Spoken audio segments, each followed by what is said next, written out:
Good afternoon, and welcome to the DFS Army YouTube channel. I am Razzle11, and you can find me on X at Razzle11Grinds.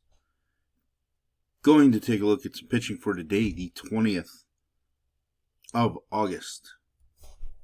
It is a Wednesday. We do have an 8-game main slate this evening. We don't really have much to worry about from a weather perspective. Very slight delay risk in Tampa Bay and Atlanta. Two of the three best environments for hitting on this particular slate. Wind blowing out in Coors, a little added bonus to that ballpark. Slight winds blowing out in LA as well. Not a whole lot to worry about from a pitching standpoint, so we can just jump right into the actual pitching matchups. A reminder that this is a first look at the pitching options on the slate, and I will be looking at DraftKings, as that is where a majority of my action is. If you do play in FanDuel, I'll cut my pool in half or so. Pricing isn't quite as tight. You don't have to be as creative. It allows you to get stacks you want with an upper tier-ish pitcher. Now, let's just jump right in. White Sox, Atlanta. Plenty of offense in this series so far. Kind of expect there to be some more offense again tonight, but Hurst and Waldrop's look really good. Been stronger each time out. White Sox, pesky, scoring a few runs, not striking out all that much overall. I still think I'm going to go to Waldrop. He's definitely better than Elder. Probably in better form than Spencer Strider right now, to be honest. I just think Waldrop makes sense from a GPP standpoint. I don't really want to go overly heavy on him. Not sure if we'll have main slate ownership just yet. We do.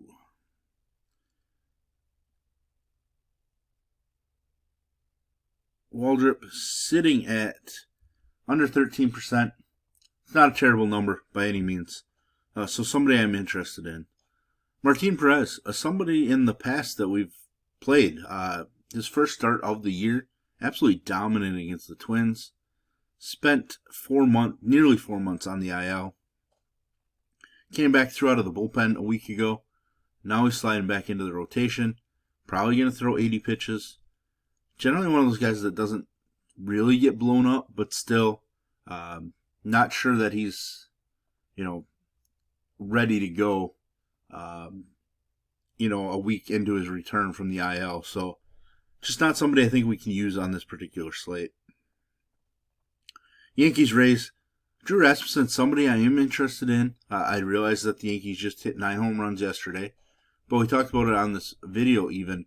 That Shane Baz just allows a ton of home runs at home, especially to right-handed bats, and that's what happened.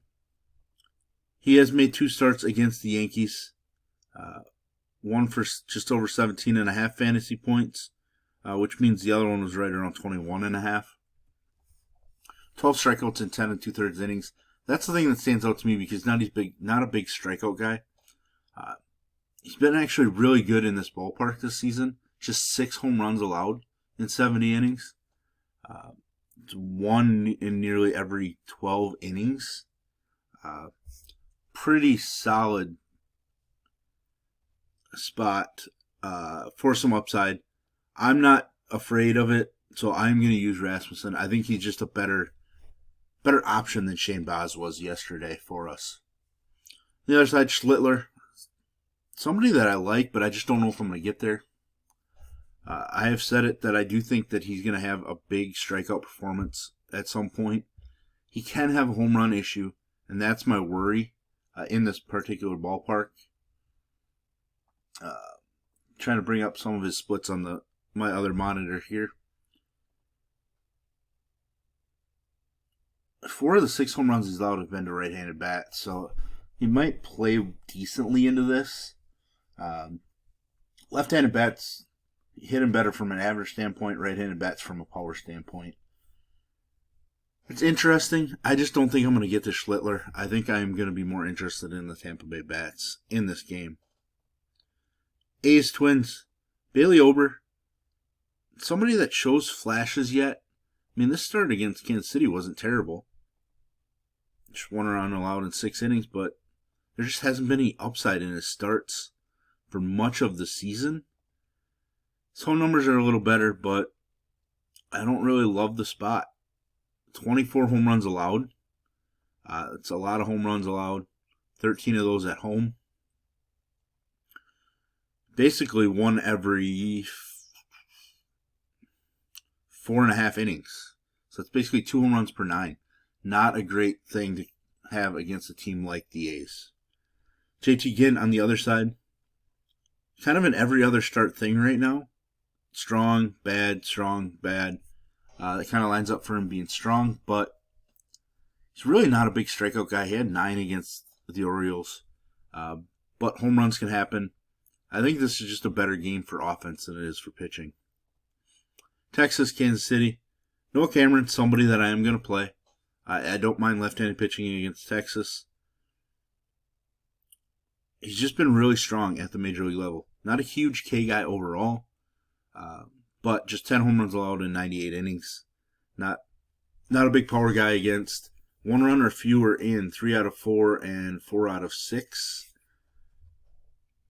Just one of those steady guys. Doesn't have a massive ceiling by any means, but that's all right. I think he has enough to show up for us on this particular slate. Kumar Rocker on the other side, just not somebody I'm going to get to. He does show some upside. He's just been really bad on the road, and Kansas City doesn't strike out all that much. So, he's not a huge K guy right now. Walks can creep up. Home runs can be an issue. So I'm just not getting to Kumar Rocker. Brewers Cubs, I do believe the wind was slightly blowing in Wrigley. It is. More than slightly, actually. I think we just have to play Mizorowski. I know he was atrocious in his last start. First one back off the IL. I expect a little bit of a bounce back here. He was decent against the Cubs the first time I faced him. A lot of pitches early on. That's a worry. It's just he has this massive upside, and that's kind of what we're playing him for. That wind blowing in is definitely going to help as long as he can throw strikes. That was his biggest worry in the minors, walk issues. More than half of his starts have seen him walk multiple guys. 3 out of his 8 starts have seen him walk 3+. That's the worry, but the K upside is massive. I think we just have to play Mizorowski. The other side, Colin Ray got lit up by the Brewers. First time he faced them, he's been decent at home, but he's given up a lot of home runs. Now, with that said, obviously the wind blowing in, a little different environment to deal with today. Brewers offense is kind of going cold the last couple of games. 2 runs or fewer in 3 straight starts, and 7 of his last 9. So he's been steady. I just don't think he has enough upside for us on this slate. I guess he's kind of one I'd consider if I feel like I needed a higher floor. I just don't think he's exciting enough. Dodgers, Rockies, we get Ohtani. We get to use him as a pitcher only on DK. Obviously, you can't see his splits as a pitcher. News-wise, went 4 1/3 in his last outing, even when they said that he was just going to go 4 innings. So I would guess he's going to go 5. Strikeouts have been really strong, and we know that the Rockies, huge strikeout opponent. I am all about Ohtani at 7,500 on this slate as a pitcher. We'd be using him at 7,500 as a hitter, so definitely want to use him as a pitcher at that price point. 5 innings of Ohtani versus the Rockies. He legitimately could strike out 10 or 11. Cincinnati, LA, Kikuchi. Numbers at home have been phenomenal, especially compared to the road. Left-handed pitching against Cincinnati has been a decent thing for much of the season. I know their lineup has gotten better against left-handed pitching in the second half, but still, Kikuchi at home has shown a ton of upside. So it's somebody that I'm definitely going to utilize on this particular slate. His last 2 out of his last 3 starts at home have not been very good, but still, he is super volatile. 3+ runs allowed in 4 out of his last 5 starts. So he's not some automatic guy that we're just going to plug and play, but I do like the upside he offers. Other side of things, Nick Martinez, somebody that I've used a few times so far this season. I am going to debate him in the spot, but he's coming off of a rough start. Bad starts in 2 out of his last 3. Or bad appearances. He might have came in relief in this one, to be honest. I believe he's a little bit more of a reverse splits guy, and I don't like reverse splits guys against the Angels with their right-handed power. I'm going to have to dig in a little bit more, but right now I'm going to plan on not using Martinez. That obviously could change as I get into my notes and my research, but I just don't think it's the right spot. Last game of the slate, Landon Raup and JP Sears. Couple starts for Raup against San Diego. Nothing special. He's been weaker on the road. Huge whip, which is not an ideal thing. San Diego doesn't strike out all that much, so it's probably an easy pass. Sears on the other side. Not really sure what to do here. With the A's, 27 fantasy points. Was dominant in one of his last few starts with them, and it happened to be against San Francisco. Did get sent down to the minors with San Diego, but he's back up. I think it's a decent spot in this ballpark, and I don't really fear the San Francisco offense, especially against left-handed pitchers without Matt Chapman. I don't think it's a smash spot by any means, but kind of all those cheap guys, I think he's probably the guy that I'm more willing to rely on. Of all these guys below Shohei in price point, I think Sears is probably the guy. But there we have it. There's our first look at pitching. If you enjoy what I bring to you, please hit the like button, hit the subscribe button, turn the notification bell on, get the alert anytime we drop videos here at DFS Army. If you want to join us, get access to our coaches, tools, sheets, Discord, etc. I will put links in the description below. You can use promo code RAZ, that's R-A-Z, for 10% off monthly. And I will drop a link to our merch store down below. You can check out my hoodie, stickers, t-shirts, coffee cups, other designs on shirts. We have plenty of them. Check it out. Let me know what you think.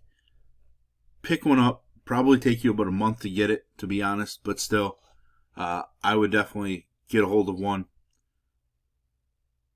And as always, best of luck, everybody.